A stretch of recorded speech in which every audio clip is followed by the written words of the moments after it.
mau dapat rapat. Oke. Nggak apa-apa.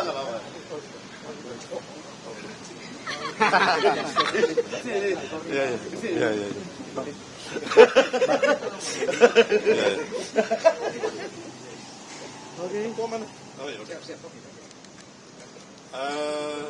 Dah? Selamat siang teman-teman. Hari ini saya Sylvester Matutina bersama Ketua Pradi Bersatu Pak Boy dan juga Bang Ade Bayasit, Sekjen Pradi Bersatu, dan Bang Lekumanan sebagai Wakil Ketua Pradi Bersatu dan juga pelapor.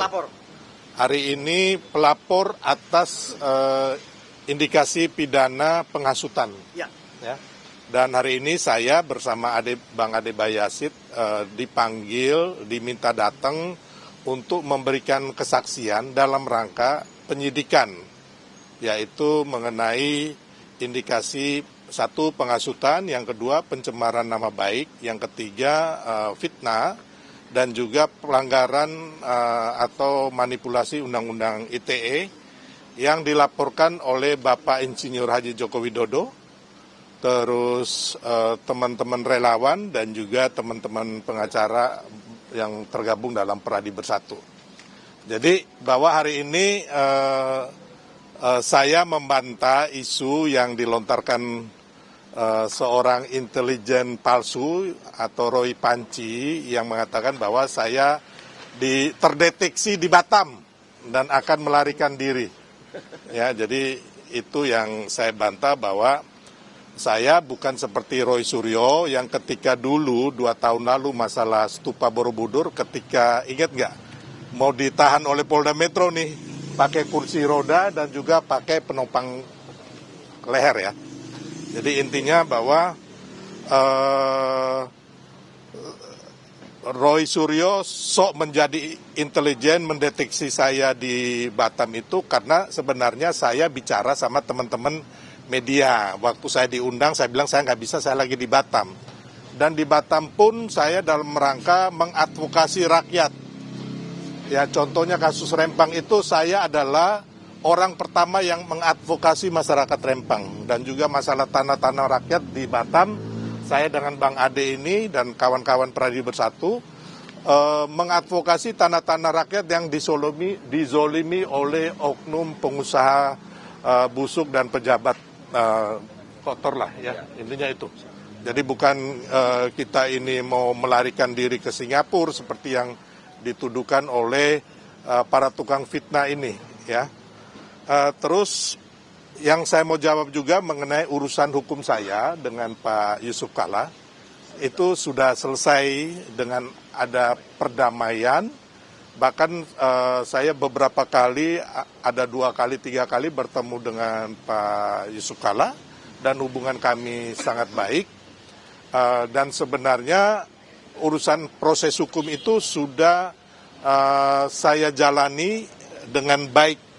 Dan memang waktu itu tidak ada diberitakan karena waktu itu baik saya maupun pihak Pak Yusuf Kalla tidak pernah memberitakan di media. Ya kawan-kawan ya, dan sebenarnya urusan saya dan Pak Yusuf Kalla itu tidak ada tendensi pribadi, saya tidak membenci Pak Yusuf Kalla. Memang ada kalimat saya waktu itu spontan ya, spontanitas, jadi tidak ada mens reanya. Jadi waktu ada teman-teman membuat aksi demo di Mabes Polri, teman-teman minta mundurkan Pak JK dan saya merespon itu, saya diminta sebagai orator, jadi saya berbicara hal yang sama dan itu bukan kesengajaan saya, jadi memang tidak ada unsur kebencian atau mens rea, jadi itu hanya sekali ya dan memang udah selesai urusan itu, oke?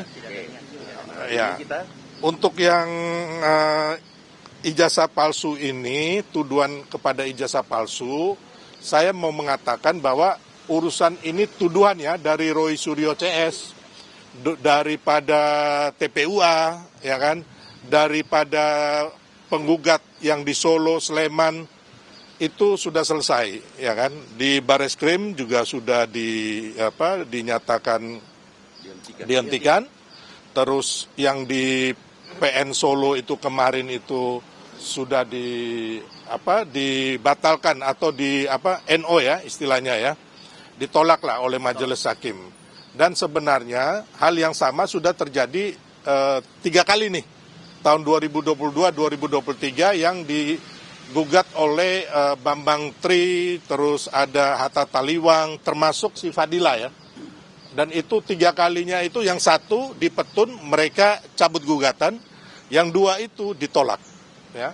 Jadi urusan ijazah palsu ini gagal semua nih, gagal semua ya teman-teman.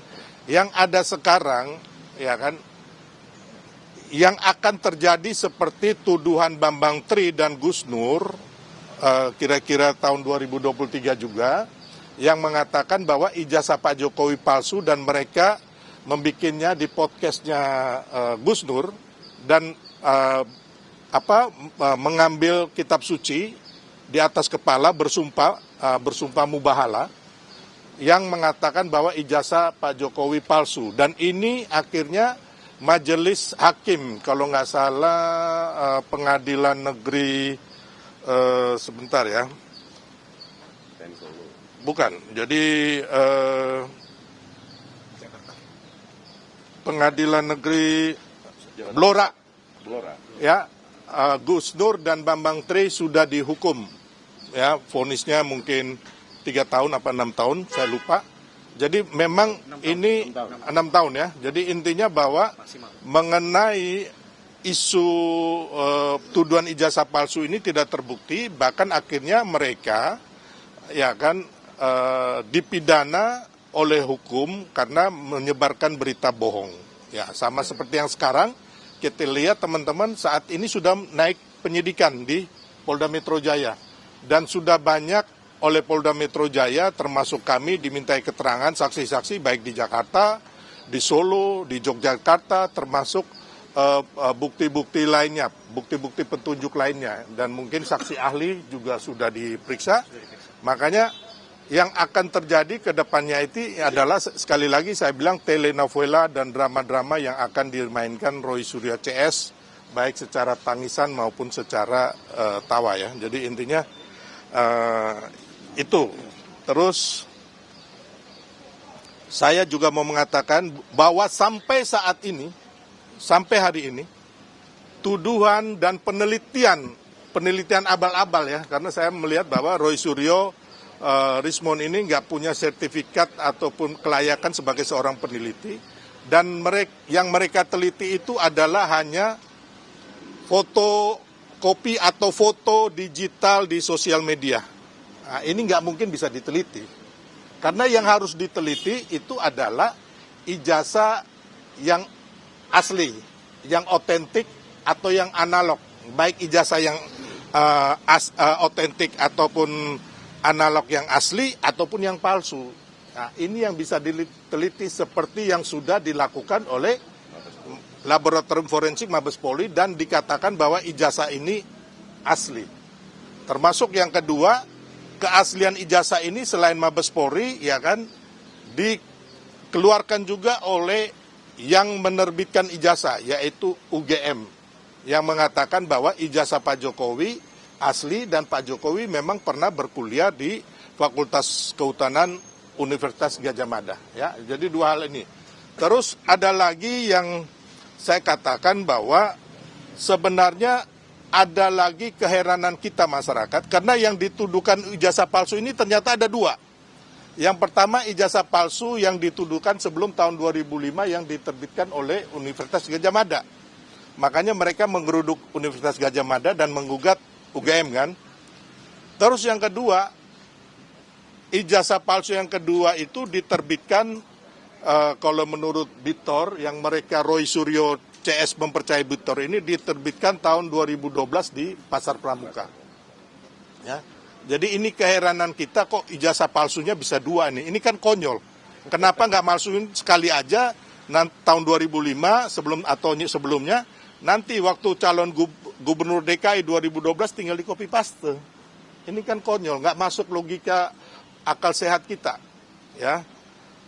Terus saya juga mau mengatakan bahwa hati-hati kepada masyarakat bahwa ini omong kosong semua nih, baik pemaksulan maupun isu ijazah palsu yang sekarang dikatakan diakui sendiri oleh Fadila bahwa ini adalah satu paket, ya. Jadi baik isu ijazah palsu ini tidak ada dasar-dasar hukumnya, yang membenarkan ini hanya narasi dan framing jahat aja. Yang kedua, mengenai pemaksulan Mas Gibran itu juga tidak ada dasar-dasarnya. Karena dari 4 faktor yang dikatakan oleh mantan para purnawirawan itu, yang pertama adalah kelayakan. Sekarang kita lihat Mas Gibran layak. Kemarin Pak Prabowo ke luar negeri, Mas Gibran menjadi acting presiden. Ya, dan kita lihat Solo di bawah pemerintahan Mas Gibran ini berhasil, ya kan. Terus yang ketiga, kesalahan melanggar konstitusi. Di sini kita lihat tidak ada konstitusi yang dilanggar. Putusan MK nomor 90 itu sudah final and binding dan diajukan oleh anak-anak muda, sekitar 22 anak muda, tapi yang dikabulkan itu adalah dari saudara Almas, itu anak muda juga. Terus yang ketiga, putusan MK mengenai etika yang menghukum Pak Usman itu sudah dibatalkan oleh putusan petun yang diajukan oleh Pak Usman. Terus, kalau memang ada kesalahan, kenapa waktu mulai kampanye, kenapa mereka tidak protes 0103? Harusnya kalau ada masalah ini, mereka harusnya memboikot pemilu. Tapi akhirnya Ibu Mega malah mengatakan bahwa mampu mengalahkan Prabowo Gibran dalam satu putaran. Terus waktu Prabowo Gibran sudah dinyatakan menang oleh KPU, 01 dan 03 dengan begitu banyak pengacara-pengacara hebat melakukan gugatan dan kalah. Ya. Dan terakhir ada lagi gugatan di petun dan juga yang ingin membatalkan kemenangan Prabowo Gibran oleh Pak Gayus Lumbun, itu pun gagal. Jadi yang saya bilang tadi, ini nggak ada nih masalah prasyarat pelanggaran konstitusi, nggak ada sama sekali. Yang ketiga, masalah isu Fufu Fafa. Sampai saat ini tidak ada pembuktian bahwa Fufu Fafa ini pemiliknya anak Mas Gibran. Jangan-jangan pemiliknya si Roy Panci, ya kan? Yang keempat, mengenai korupsi keluarga Pak Jokowi, ini pun tidak ada, ya.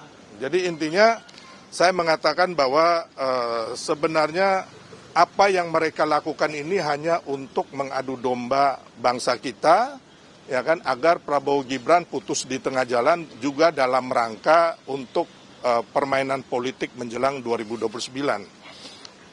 Nah, terus yang kita lihat lagi kan, selain Roy Suryo itu banyak sekali dosa-dosa dia, ya. Penuh problem hidupnya, mulai dari Dewa Panci, di penjara 9 bulan karena memes supa Borobudur, salah naik pesawat, ngamuk-ngamuk, akhirnya diturunkan, ya kan. Salah menyanyikan lagu Indonesia Raya, terus melaporkan Menteri Agama tapi ditolak di Polda Metro Jaya, terus Nusron Wahid mengsekatnya Roy Suryo, masuk kategori orang fasik yang selalu datang dengan membawa berita kebohongan dan tidak jelas karena tuduhan bohong Roy atas penggunaan 3 mikrofon waktu debat di Mas Gibran, ya. Terus membohongi penyidik Polda Metro Jaya pura-pura sakit ketika akan ditahan dengan memakai kursi roda dan penyangga leher di kasus Memes Tupa. Terus mengejek ucapan lebaran Pak Jokowi, kata netizen bilang Roy sensitif kalau ada gambar Panci, ya. Terus Roy mengklaim bahwa foto toples yang beredar adalah milik Artika Sari Devi, Miss Indonesia 2004. Namun foto tersebut ternyata milik seorang waria asal Thailand. Ya, jadi kita mempertanyakan keahlian dia sebagai ahli telematika. Terus Roy Suryo juga dilaporkan polisi oleh Ramasari dan Sarah Asari karena diduga menyebarkan foto pribadi mereka yang sedang mandi. Roy tanpa malu-malu menghubungi Luna Maya untuk terlibat dalam kasusnya. Roy ribut bikin malu di bandara karena memaksa naikkan 6 bagasi ke pesawat. Ya. Terus Roy juga tidak membayar ketika makan di warung Rawon Setan di Jalan Embong Malang, Surabaya. Terus Roy pernah ribut dengan Maya Estianti. Akhirnya Maya marah dan memperingatkan Roy agar jangan jadi tukang fitnah. Itu Roy ya. Berarti izin penegasan, berarti di tahap penyidikan ini kan Abang dan pelapor lainnya sudah 2 kali. Berarti untuk pemanggilan kali ini untuk final kayaknya. Untuk laporan dari Pak Jokowi dan apakah karena dari yang Bareskrim sudah dihentikan penyelidikannya apa terkait itu Pak, pemeriksaan lanjutan hari ini? Ya, ada. Jadi gini, ya untuk pemeriksaan kali ini kita dipanggil lagi. Mungkin ada yang ingin ditanyakan lagi atau dilengkapi. Karena gini, pernyataan ini saya kasih bocorannya. Mungkin pernyataannya sumpah yang harus ditandatangani di sini sebagai saksi ya, karena kami saksi pelapor, ada pelapor dan saksi pelapor yang lain akan diikut diperiksa. Nah ini mungkin yang menjadi konteks pemeriksaan hari ini.